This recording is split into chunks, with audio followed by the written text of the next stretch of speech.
As many of you have probably figured out by now, I love collecting movies and talking about movies, and I'm a big advocate for physical media and collecting physical media, as you can see behind me. So I just wanted to share with you some of the films I've obtained lately. Some of them are pretty good finds. As we know, a lot of films are getting harder to find, certain genres, certain directors, certain films made at a certain time period, perhaps.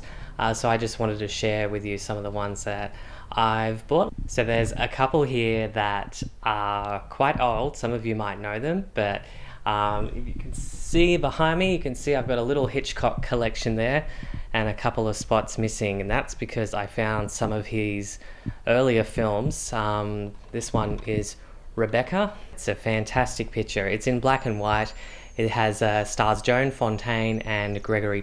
Is shot beautifully, is performed fantastically. Rebecca was the only Alfred Hitchcock film to ever win Best Picture at the Oscars, which is just absolutely wild to me given how many classics he made, and sometimes more than one film a year, or even one film a year, which in today's filmmaking terms just seems absolutely crazy.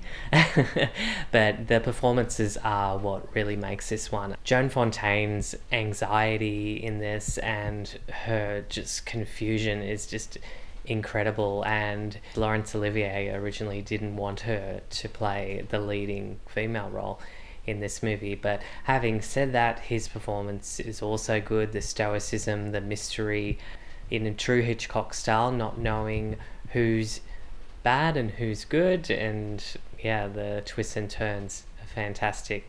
So it's easy to see why this one won Best Picture, I think. But yeah, it's really crazy to me that Hitchcock never won Best Picture again after this one. And this has now also become the oldest film in my collection. This is from the early 40s, so it's now the oldest film in my entire DVD collection, which is pretty cool.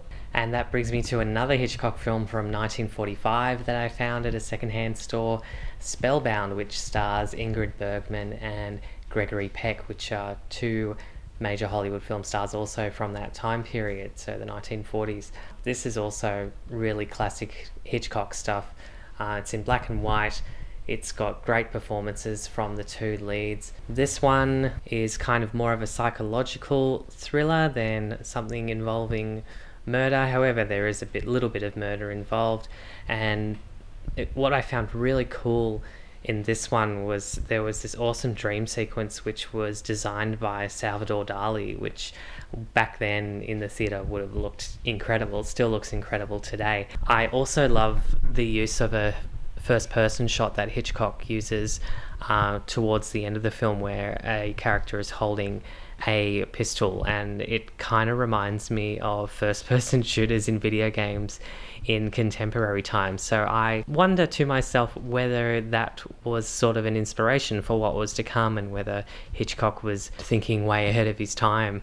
This one actually was still in the plastic in the second-hand store when I bought it for $2. Whoever had it and brought it into the second-hand store and donated it, I guess had never watched it. So I was able to find not only a Hitchcock classic, but a brand new one which had never been watched. So that was amazing. I always make a note to check the DVD and Blu-ray discs that I get from secondhand stores before I purchase them, because sometimes they have fingerprints and scratches all over them. But yeah, with the case with these two Hitchcock films, they were both in impeccable condition. So and yeah, this one had plastic on it still, so it had never been watched.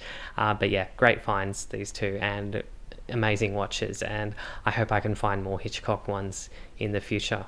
Now, the other three I bought at a retailer called JB Hi-Fi, which in Australia is probably one of the last big retailers to have a decent selection of DVDs, which is kind of sad. And although they have a big collection, there's a lot of them I still really struggle to find in there, like really cool films that I just can't find.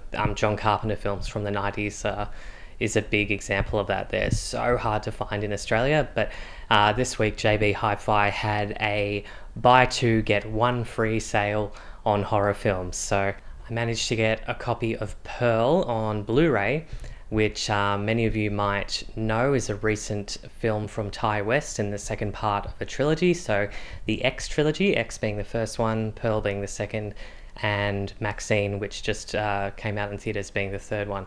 I saw this one recently on Netflix, and I'd already seen X, and I absolutely love this. And Mia Goth's performance is, I think, it should go down as one of the greatest horror performances in history. I think she did such a good job playing Pearl. Basically just stole every scene, couldn't take your eyes off her. She just chewed up the scenery. And speaking of the scenery, the production design in this film is just fantastic. It's set after the First World War. The Spanish flu is happening, which was a great excuse to film the project in New Zealand during COVID, when everyone had to mask up. Setting this during the Spanish flu was a stroke of genius. But yeah, the production design, the costumes, the sets are all really well done. But Mia Goth's performance is worth the price of this film alone. She's hilarious and scary at the same time. And having now seen all three of the X trilogy films, I do think this one's my favourite, but I do plan to get the other two as well, because I like them all, and Ty West has really done a great job with these films. So the second of the three I got in that deal was Halloween Ends. So if you can see behind me here, you can see I have the whole Halloween franchise behind me. So that's every Halloween film from my favourite, John Carpenter's original, all the way through to the Rob Zombies and now the new trilogy of films directed by David Gordon Green. So this one, it was quite controversial when it was released. I think it is still quite controversial as a film for many reasons.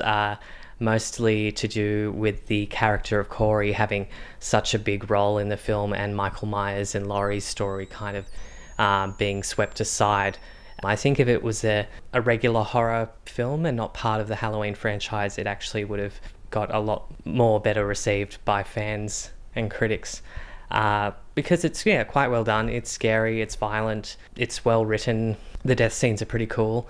But just because of the lack of Michael and Laurie, it kind of loses a few points with Halloween fans. As a Halloween fan, I do know over the years that many of the Halloween films were released and at the time were not very well received, but over time developed a cult following. I mean, Halloween 6, The Curse of Michael Myers, is a massive example of that. And even now, Rob Zombie's films, in particular his Halloween 2, which was a complete disaster when it was released with fans and critics, is developing a massive cult following. And I do remember enjoying Halloween 2, Rob Zombie's Halloween 2, when it came out, but also thinking that it made a lot of risky steps that didn't really blend with the rest of the Halloween franchise. So I definitely understand how it's developed this following now, and I think we're going to see something similar happen with Halloween Ends over the years for sure. And the final one in the group of three, which I got for free, was a 90s B-grade monster horror film, which a lot of you might know, some of you younger ones might not know. It's Lake Placid, which stars Bridget Fonda, Bill Pullman and Oliver Platt, and is about a giant crocodile in Lake Placid, like a very giant crocodile. This one is just a lot of fun. It's not particularly a scary film, but it's entertaining. The giant croc is heaps fun. The special effects, I mean, it was the 90s and we all know how CGI ages over time, but there is a lot of practical effects too, which I really appreciate. And Betty White's contribution to this film is just iconic. She's so funny and just steals every scene she's in. She has a lot of one-liners and zingers that are great, and Oliver Platt too is just hilarious. All of the characters, it's the way the film's written is kind of in a funny way, and it kind of pokes fun at itself a little bit and doesn't take itself too seriously, which I really appreciate in films when I watch them, that they're not trying to be too serious. And so I really enjoy that one for that reason.